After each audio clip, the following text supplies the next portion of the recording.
घटनाक्रम अक्षय नवमी की है। सीतामऊ में मगन तेली का लड़का मोहनलाल, जिसकी आयु लगभग 25 वर्ष की है, लंबे समय से बीमार था।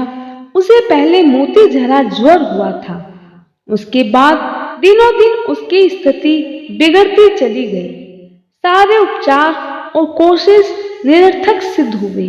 वह 8-9 महीनों से पागलों जैसी चेष्टा करने लगा और उसकी वाणी तो बिल्कुल बंद हो गई थी।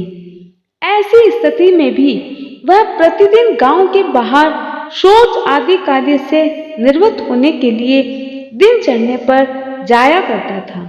लेकिन गत अक्षय नवमी के दिन अचानक प्रातः 4 बजे उसकी नींद टूट गई।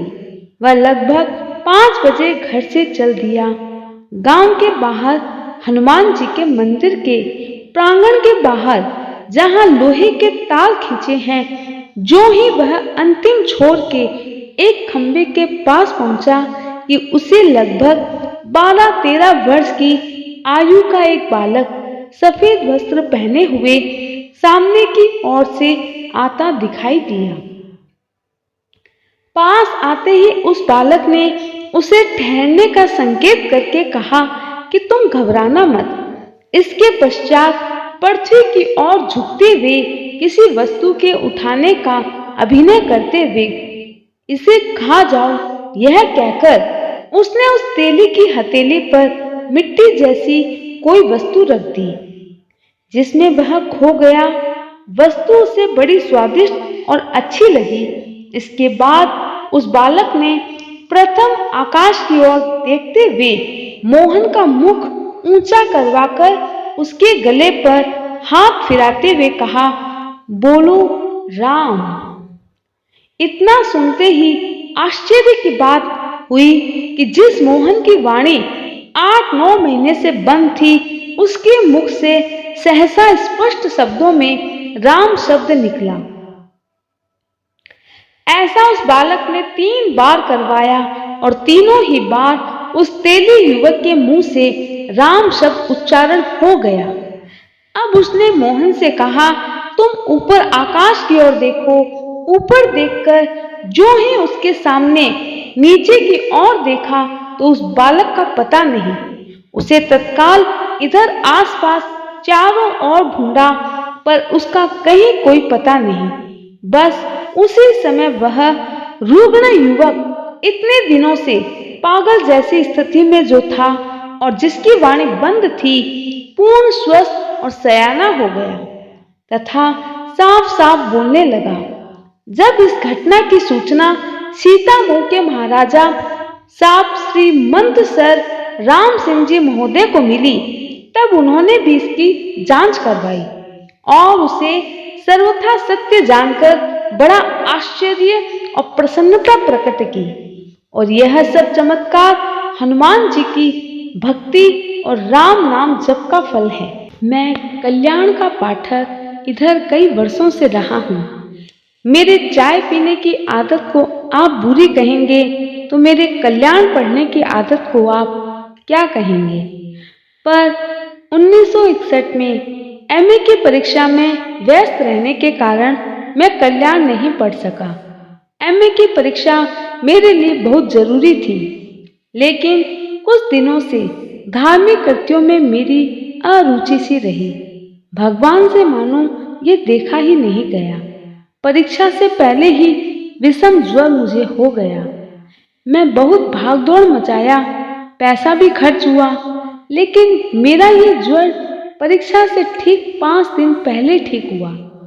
मैं परीक्षा दिया, परीक्षा फल घोषित भी नहीं हुआ था कि मेरे खिलाफ एक षड्यंत्र रचा गया और मुझे उस षड्यंत्र में अपना पद त्याग करना पड़ा।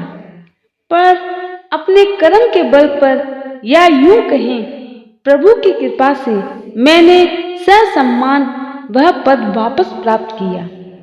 क्योंकि गीता में जो बात लिखी हुई है कि व्यक्ति अपने कर्मों से ही शक्तिशाली बनता है, उसी को ध्यान में रखते हुए मैंने अपने कर्म नहीं छोड़े। इस उलटफेर में पूजा पाठ में विरक्ति हुई, स्वास्थ्य मेरा गिरने लगा मन चिंतित रहने लगा। उस समय प्रसूति रोग से मेरे घर में जच्चा और बच्चा दोनों का निधन हो गया। परिवार पर विपत्ति का पहाड़ ही जैसे टूट गया हो।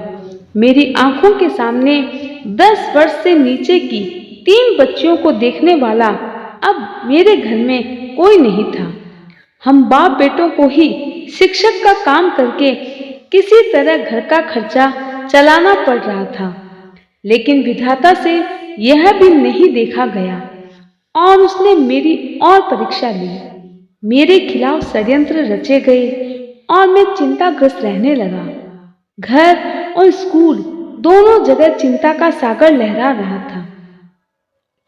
स्वयं दुख को भी हमारा दुख देखकर कलेजा मुंह को आता था। मैं समझा नाश निकट है। इसी समय मुझे कल्याण का एक भाग और मिला जिसमें राम रक्षा स्तोत्र का वर्णन था। उसे पढ़कर भगवत कृपावश सिद्ध करने का निश्चय किया और उसी नवरात्रि में उसे सिद्ध किया। तब से विचित्र चमत्कार मुझे दिखाई देने शुरू हो गए। मेरे जीवन में आशा का नया संचार हुआ। मेरा स्वास्थ्य भी सुधरने लगा और मेरा मन प्रसन्न रहने लगा। स्कूल में भी जिन लोगों ने मेरे खिलाफ मेरे पद से हटाने के लिए योजनाएं बनाई थी, मुझे असफल करने के लिए वो कामयाब नहीं हो सके। मेरा पद बना रहा। अब मैं इस चिंता से मुक्त हो गया कि मेरी नौकरी तो कम से कम मेरे हाथ से नहीं जाएगी। मेरे पुत्र ने चमत्कार देखकर पाठ मात्र शुरू किया, उसमें भी उत्साह का संचार हुआ। तब से मेरे संपर्क में आने वाले सभी मित्रों को मैं इस चिंतामणि का परिचय देता रहा हूँ। सबने इसका कल्याणप्रद फल बताया है। मेरे विचार में चिंताग्रस्तों के लिए इससे बड़ी कोई चिंतामणि नहीं है। मैंने एक बार इसका प्रयोग अपने एक संबंधी के दुर्घटनाग्रस्त होने पर किया। उनके नाक पर जोर की चोट लगी थी, इससे उनके प्राण विकल थे। चारों लोग जमा हो गए। वो ठहरी वृद्धा, कफ भी और खून भी दोनों की वजह से सांस अवरुद्ध होने लगा। स्नान करके उन्हें अपने गोद में लिया और कान में 11 बार श्री राम रक्षा स्तोत्रम का बहुत जोर से पाठ सुनाया। 7वीं बार में मेरी गोद से वो उतर गई और 11वीं बार पाठ सुनते सुनते वो एकदम से खड़ी हो गई।